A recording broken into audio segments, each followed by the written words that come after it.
ตอนนี้ดินสไลด์ลงเรื่อยๆแล้วครับไปแล้วไปแล้ว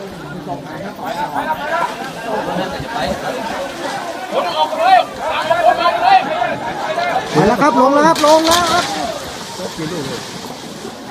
โอ้โหโอ้กระทบต่อ100%โอ้กระทบไม่นอน ตอนนี้ไหลลงแล้วครับ กำลังไหล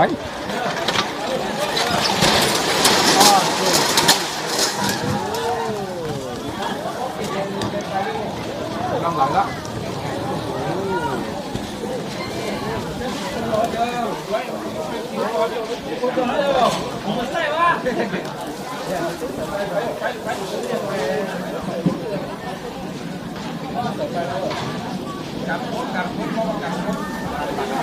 ก็ได้